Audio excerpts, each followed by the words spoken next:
അസ്സലാമു അലൈക്കും വറഹ്മത്തുള്ളാഹി വബറകാതുഹു. അൽഹംദുലില്ലാ അസ്സലാത്തു വസ്സലാമു അലാ റസൂലില്ലാ വഅലാ ആലിഹി വസഹ്ബിഹി അജ്മഈൻ അമ്മാ ബഅദ്. അല്ലാഹുമ്മ റബ്ബിശ്റഹ് ലി സദ്രി വയസ്സിർ ലി അംരി വഹ്ലുൽ ഉഖ്ദത മിൻ ലിസാനി യഫ്ഖഹു ഖൗലി. ഏറെ ബഹുമാനം നിറഞ്ഞ വിശ്വാസിനികൾ, നബിയോടൊപ്പം എന്ന പോഡ്കാസ്റ്റിൻ്റെ 4ാമത്തെ എപ്പിസോഡിലാണ് നാം ഇരിക്കുന്നത്. റസൂലുള്ളാഹി സ്വല്ലല്ലാഹു അലൈഹി വസല്ലമയുടെ പ്രബോധനം 2 രീതിയിലാണ് നടന്നിരുന്നത്, രഹസ്യമായും പരസ്യമായിക്കൊണ്ടും. 3ാമത്തെ എപ്പിസോഡിൽ നാം ചർച്ച ചെയ്തത് റസൂലുള്ളാഹി സ്വല്ലല്ലാഹു അലൈഹി വസല്ലമയുടെ രഹസ്യ പ്രബോധനത്തെ സംബന്ധിച്ചാണ്. ഇന്ന് നാം ചർച്ച ചെയ്യുന്നത് റസൂലുള്ളാഹി സ്വല്ലല്ലാഹു അലൈഹി വസല്ലമയുടെ പരസ്യ പ്രബോധനത്തെ സംബന്ധിച്ചാണ്. എന്താണ് റസൂലുള്ളാഹി സ്വല്ലല്ലാഹു അലൈഹി വസല്ലമയുടെ പരസ്യ പ്രബോധനമായി സംബന്ധിച്ച് നാം അറിയേണ്ടത്? കഴിഞ്ഞ ദിവസം നമ്മൾ മനസ്സിലാക്കിയിട്ടുണ്ടായിരുന്നത് റസൂലുള്ളാഹി സ്വല്ലല്ലാഹു അലൈഹി വസല്ലമയുടെ രഹസ്യ പ്രബോധനത്തെക്കുറിച്ചാണ്. 3 വർഷം നീണ്ടുന്ന രഹസ്യ പ്രബോധനത്തിൽ ആദ്യം ആരൊക്കെ സ്ത്രീകളിൽ നിന്ന് ആര് വന്നു, കുട്ടികളിൽ നിന്ന് ആര് വന്നു, യുവാക്കളിൽ നിന്ന് ആര് വന്നു, വയസ്സായവരിൽ നിന്ന് ആര് വന്നു, അടിമകളിൽ നിന്ന്, ഭൃത്യന്മാരിൽ നിന്നൊക്കെ ആരൊക്കെ വന്നു എന്നാണ് കഴിഞ്ഞ ദിവസം കഴിഞ്ഞ എപ്പിസോഡിൽ നമ്മൾ മനസ്സിലാക്കിയിട്ടുണ്ടായിരുന്നത്. ഇന്നത്തെ നമ്മൾ രഹസ്യ 3 വർഷത്തെ നീണ്ടു നിന്ന രഹസ്യ പ്രബോധനത്തിനൊടുവിൽ റസൂലുള്ളാഹി സ്വല്ലല്ലാഹു അലൈഹി വസല്ലം പരസ്യ പ്രബോധനത്തിനുള്ള കൽപ്പന അല്ലാഹു തആല നൽകുകയാണ്. അല്ലാഹു സുബ്ഹാനഹു വ തആല ഖുർആനിലുള്ള സൂറത്തു ശുഅറായിലൂടെ നമ്മളോട് പഠിപ്പിക്കുന്നു. അതാണ് വഅൻദിർ അശീറതകൽ അഖറബീൻ. റസൂൽ സല്ലല്ലാഹു അലൈഹി വസല്ലം അല്ലാഹു സുബ്ഹാനഹു വ തആല പറയുന്നു, നീ ആദ്യം നിന്റെ സ്വന്തക്കാരോട്, നിന്റെ കുടുംബക്കാരോട് നീ എന്ത് ചെയ്യുക? അത് നടത്തുക, അവരോട് പറഞ്ഞു കൊടുക്കുക, അവരെ ക്ഷണിക്കുക. പിന്നീട് അല്ലാഹു സുബ്ഹാനഹു വ തആല പറയുന്നത് വഖ്ഫിൽ ജനാഹക ലിമനിത്തബിഅക മിനൽ മുഅ്മിനീൻ. അവരോട് നീ സൗമ്യമായി പെരുമാറേണ്ടതുണ്ട്. കാരണം ഒരു പ്രബോധനത്തിന് ഇറങ്ങും. ഇപ്പം നമ്മുടെ നാട്ടിലുള്ള ഒരു സാഹചര്യം പോലും പരിശോധിക്കുമ്പോൾ, ഒരുവനോട് നമ്മൾ ദീൻ പറഞ്ഞു കൊടുക്കുമ്പോൾ ആ പറയുന്ന ഒരാൾക്ക് ഉണ്ടാകുന്ന കുറേ ആശങ്കകളുണ്ട്. അതിൽ നമുക്ക് ഉണ്ടാകേണ്ട ഒരു സ്വഭാവം കൂടി പറയണം. നമ്മളെപ്പോഴും എന്തുണ്ടാകണം?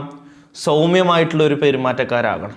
അവരത് അടിച്ച് അവരുടെ മേൽ ഏൽപ്പിക്കുന്നൊരു രൂപം ചെയ്യാൻ പാടില്ല, ഉണ്ടാവാൻ പാടില്ല എന്നുള്ളത് അല്ലാഹു സുബ്ഹാനഹു വ തആല എന്ത് ചെയ്യാണ് ഈ ആയത്തിലൂടെ നമ്മളെ പഠിപ്പിക്കുക. അതിനുശേഷം അല്ലാഹു പറയാണ് ഫൈൻ അസൗക ഫഖുൽ ഇന്നി ബരീഉം മിമ്മാ തഅമലൂൻ. അതായത് അവർ നിന്നോട് അനുസരണക്കേട് കാണിക്കുകയാണെങ്കിൽ നീ പറഞ്ഞുകൊള്ളുക, നിങ്ങൾ പ്രവർത്തിക്കുന്നതിനെക്കുറിച്ച് ഞാൻ നിരുത്തരവാദിത്വമാണ്. അതായത് എന്നെ സംബന്ധിച്ചിടത്തോളം എനിക്കെന്തില്ല, നിങ്ങൾ പ്രവർത്തിക്കുന്നതിനെ പറ്റിയിട്ട് ഞാൻ ഉത്തരവാദിയല്ല എന്ന് അല്ലാഹു സുബ്ഹാനഹു വ തആല ആർക്ക് പറഞ്ഞു കൊടുക്കുന്നു? റസൂൽ സല്ലല്ലാഹു അലൈഹി വസല്ലമക്ക് വളരെ വ്യക്തമായി സൂറത്തു ശുഅറായിലൂടെ പഠിപ്പിച്ചു കൊടുക്കും. സല്ലല്ലാഹു അലൈഹി വസല്ലം പരസ്യ പ്രബോധനമായിട്ട് മുന്നോട്ട് നീങ്ങുമ്പോൾ കുടുംബത്തിലേക്കും അവിടുന്ന് മറ്റുള്ളവരിലേക്കും പ്രബോധനം ചെയ്യുക എന്നുള്ളൊരു ദൗത്യം ഏറ്റെടുക്കുമ്പോൾ നമ്മളിപ്പോൾ ഒരു കാര്യം മറ്റൊരാൾക്ക് ദീൻ എത്തിച്ചു കൊടുക്കുമ്പോൾ നമുക്ക് മെയിൻലി നമുക്ക് വേണ്ടത് ക്ഷമയാണ്. അല്ലാഹു തആല റസൂലുള്ളാഹിനോട് ക്ഷമിക്കാൻ പറയുന്നുണ്ട്. ഇപ്പോൾ നമുക്ക് ഏറ്റവും ചെറിയ 3 ആയത്തുള്ള സൂറത്തുൽ അസ്ർ എടുത്താലും അതിലും പറയുന്നത് വൽ അസ്ർ ഇന്നൽ ഇൻസാന ലഫീ ഖുസ്ർ ഇല്ലല്ലദീന ആമനു വഅമിലുസ് സ്വാലിഹാത്തി വതവാസൗ ബിൽ ഹഖ് വതവാസൗ ബിസ്സബ്ർ. ഹഖ് പറഞ്ഞു കൊടുക്കുക, ക്ഷമ ഉൾക്കൊള്ളുക എന്നുള്ളതാണ് റസൂലുള്ളാഹി സ്വല്ലല്ലാഹു അലൈഹി വസല്ലം. അതുമായിട്ട് കൂട്ടിച്ചേർക്കാനുള്ളതെന്ന് പറഞ്ഞാൽ ഇപ്പോൾ പറഞ്ഞു വൽ അസ്ർ അല്ലേ, കാലം തന്നെയാണ് സത്യമെന്ന് പറഞ്ഞുകൊണ്ടാണ് എന്ത് ചെയ്യുന്നത്? ക്ഷമയെ പറ്റിയിട്ട് അവിടെ അല്ലാഹു സുബ്ഹാനഹു വ തആല അവസാനം സൂചിപ്പിച്ചു വെക്കുന്നത്. ക്ഷമ നമ്മളെ സംബന്ധിച്ചിടത്തോളം എല്ലാ മേഖലയിലും ആവശ്യമാണ്. വെറും പ്രബോധനത്തിൽ മാത്രമല്ല, ക്ഷമ വരുമ്പോൾ നമ്മളത് ചർച്ച ചെയ്യണം. കാരണം ഇന്നലെ തറാവിക്ക് സൂറത്തുൽ ബഖറയാണ് ഇങ്ങനെ ഓതി വരുന്നത്. അപ്പോൾ ഈ ആയത്തെത്തി വലനബ്ലുവന്നകും ബിശൈഇൻ മിനൽ ഖൗഫി വൽ ജൂഇ വനഖസിൻ മിനൽ അംവാലി വൽ അൻഫുസി വസ്സമറാത്ത് വബശ്ശിരിസ് സാബിരീൻ. ക്ഷമിക്കാൻ നിങ്ങൾ തയ്യാറാണോ? നിങ്ങൾക്ക് എന്തുണ്ട്? സന്തോഷ വാർത്ത ഉണ്ട്. അപ്പോൾ എല്ലാ മേഖലയിലും ക്ഷമ നമുക്ക് ചെയ്യണം. പ്രബോധനത്തിൽ മാത്രമല്ല, അതിൽ വലിയൊരു ക്ഷമ നമുക്ക് ആവശ്യമാണ്. എന്നാൽ എല്ലാ വിഷയങ്ങളിലും കുറേ ഓഫറുകളാണ്. അതിൻ്റെ തൊട്ട് മുമ്പുള്ള ആയത്തിൽ അല്ലാഹു പറയുക അയ്യുഹല്ലദീന ആമനു ഇസ്തഈനു ബിസ്സബ്രി വസ്സലാ ഇന്നല്ലാഹ മഅസ്സാബിരീൻ. നിങ്ങൾ ക്ഷമിക്കാൻ തയ്യാറാണോ? നിങ്ങളുടെ കൂടെ ആരുണ്ട്? പടച്ചോനുണ്ട്. അത് ഏത് വിഷയത്തിൽ, പ്രബോധനത്തിലാകട്ടെ, കുടുംബ വിഷയങ്ങളിലാകട്ടെ, നമ്മുടെ വ്യക്തിപരമായ മേഖലയാകട്ടെ, ഏത് മേഖലയിലും നിങ്ങളുടെ കൂടെ റബ്ബ് വേണമെന്നുണ്ടെങ്കിൽ നിങ്ങൾ ചെയ്യേണ്ടത് സബറാണ്. ആ ക്ഷമയും അവധാനതയും എന്തുണ്ടാവണം? നമ്മുടെ ജീവിതത്തിലൂടെ നീളം നമ്മൾ മുറുകെ പിടിക്കണം. റസൂലുള്ളാഹി സ്വല്ലല്ലാഹു അലൈഹി വസല്ലമയുടെ പരസ്യ പ്രബോധനം തുടങ്ങിയപ്പോൾ എന്തായിരുന്നു ഖുറൈശികളുടെ പ്രതികരണം? ഖുറൈശികൾ ആദ്യം കരുതിയത് ഇത് കുറേ കാലമൊന്നും നീണ്ടുപോവില്ല, അങ്ങനെ കുറച്ച് പറഞ്ഞു, അത് പിന്നെ അങ്ങനെ എന്ത് ചെയ്തോളും, നിർത്തിക്കോളും. ഇന്ന് നമ്മുടെ നിലപാടുണ്ടല്ലോ, ചിലർ എന്തെങ്കിലുമൊക്കെ ഒന്ന് പറയുമ്പോൾ അവൻ കുറച്ചങ്ങ് പറഞ്ഞിട്ട് അവൻ പോയിക്കോട്ടെ, അല്ലാതെ അവൻ കുറേ കാലമൊന്നും അത് പറയാൻ പോകുന്നില്ല എന്നുള്ള ആ ഒരു നിലപാടായിരുന്നു ഖുറൈശികളെ സംബന്ധിച്ചിടത്തോളം. അവർ പുച്ഛമായിരുന്നു അവരെ സംബന്ധിച്ചിടത്തോളം അവർക്ക് ഉണ്ടായത്. പിന്നീട് റസൂൽ സല്ലല്ലാഹു അലൈഹി വസല്ലമ അതിൽ അടിയുറച്ച് നിൽക്കുകയാണ്. പിന്നീട് അള്ളാഹിൻ്റെ റസൂൽ തൗഹീദ് പറയാൻ, ലാ ഇലാഹ ഇല്ലല്ലാഹ് പറഞ്ഞപ്പോൾ അവർക്കതൊരിക്കലും അംഗീകരിക്കാനും അത് സഹിക്കാനോ അവരെ സംബന്ധിച്ചിടത്തോളം എന്ത് ചെയ്തില്ല, കഴിഞ്ഞില്ല.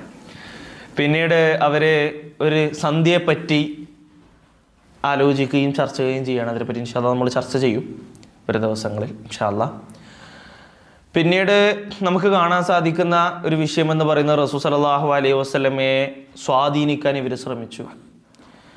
ഇവർ പോയി അള്ളാഹിൻ്റെ റസൂലിനോട് പറഞ്ഞു, പലതും ഓഫർ ചെയ്തു. നിനക്ക് എന്ത് വേണമെങ്കിലും നമ്മൾ തരാം, നിനക്ക് എന്ത് ഈ മക്കയിൽ നിനക്ക് എന്താണോ ആവശ്യം അതൊക്കെ നമ്മൾ നിനക്ക് സൗകര്യപ്പെടും, നീ എന്ത് ചെയ്താൽ മതി, നീ ലാ ഇലാഹ ഇല്ലല്ലാഹ് മാത്രം പറയാതിരുന്നാൽ മതി. അള്ളാഹിൻ്റെ റസൂൽ സല്ലല്ലാഹു അലൈഹി വസല്ലം എന്ത് ചെയ്തില്ല, അങ്ങനെയുള്ള ആ ഒരു ഓഫറുകളിലോ ഒന്നും നിന്നില്ല. മറിച്ച് അള്ളാഹിൻ്റെ റസൂല് തൗഹീദ് പറഞ്ഞുകൊണ്ടേയിരുന്നു എന്നുള്ളതാണ് നമ്മൾ മനസ്സിലാക്കുന്നത്.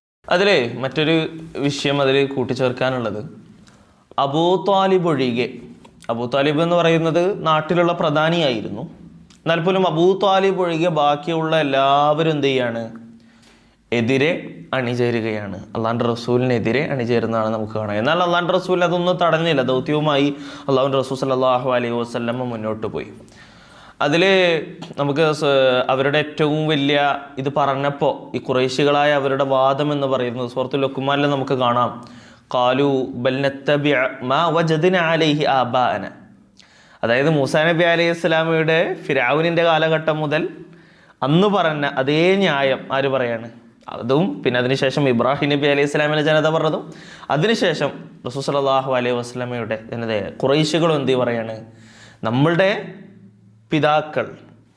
പിതാക്കൾ ചെയ്ത ആ കാര്യങ്ങൾ അതെങ്ങനെയാണ് തെറ്റാകുക, അപ്പോൾ അവരൊക്കെ നാശത്തിലാണെന്നാണോ പറയുന്നത് എന്നുള്ള ആ ന്യായം എന്ത് ചെയ്യാണ് ഖുറൈശികൾ ചോദിക്കുന്നത് നമുക്ക് കാണാം. എത്രത്തോളം എന്ന് വെച്ചാൽ ഹജ്ജിന് പോകുന്നവരോട് പോലും റസൂൽ സല്ലല്ലാഹു അലൈഹി വസല്ലമയെ സൂക്ഷിക്കണം എന്നുള്ള തരത്തിൽ ഖുറൈശികൾ എന്ത് ചെയ്യാൻ തുടങ്ങി, അള്ളാഹിൻ്റെ റസൂൽ സല്ലല്ലാഹു അലൈഹി വസല്ലമയ്ക്കെതിരെ കരുക്കൾ നീക്കാൻ തുടങ്ങി എന്ന് നമുക്ക് പഠിക്കാൻ സാധിക്കും. നമ്മൾ അബൂ ത്വാലിബിന് റസൂലുള്ളാഹിനോട് ഒരു സൗമ്യത ഉണ്ട് എന്ന് പറയുന്നത് അബൂ ത്വാലിബിൻ്റെതും അബ്ദുള്ള റസൂലുള്ളാഹിയുടെ പിതാവിൻ്റെയും മാതാവും പിതാവും ഒരാളാണ്. ആ ഒരു സൗമ്യതയാണ് പിതൃപുത്രൻ എന്നുള്ളൊരു സൗമ്യത അബൂ ത്വാലിബിന് റസൂൽ സല്ലല്ലാഹു അലൈഹി വസല്ലമയോട് മറ്റുള്ളവരെക്കാളും ഒന്ന് കൂടുതലായിട്ടുണ്ടായിരുന്നു. റസൂലുള്ളാഹി സ്വല്ലല്ലാഹു അലൈഹി വസല്ലമക്ക് മറ്റുള്ളവരെക്കാളും റസൂലുള്ളാഹിനോട് അബൂ ത്വാലിബിന് ഒരു സ്നേഹം കൂടുതലുണ്ടായിരുന്നു എന്നുള്ളത് നമുക്കിവിടെ കാണാൻ, ചരിത്രം വായിക്കുമ്പോൾ നമുക്കിവിടെ കാണാൻ സാധിക്കുന്നതാണ്. റസൂലുള്ളാഹി സ്വല്ലല്ലാഹു അലൈഹി വസല്ലമയുടെ പരസ്യ പ്രബോധനത്തെ സംബന്ധിച്ചും അതുമായി ബന്ധപ്പെട്ട് ഖുറൈശികളുടെ പ്രതികരണം സംബന്ധിച്ചാണ് നാം ഇന്ന് ചർച്ച ചെയ്തിട്ടുള്ളത്. കാര്യങ്ങൾ പഠിക്കുവാനുള്ള തൗഫീഖ് അല്ലാഹു സുബ്ഹാനഹു വ തആല നമുക്കേവർക്കും നൽകി അനുഗ്രഹിക്കുമാറാകട്ടെ. വആഖിറു ദഅ്വാനാ അനിൽ ഹംദുലില്ലാഹി റബ്ബിൽ ആലമീൻ. അസ്സലാമു അലൈക്കും വറഹ്മത്തുള്ളാഹി വബറകാതുഹു.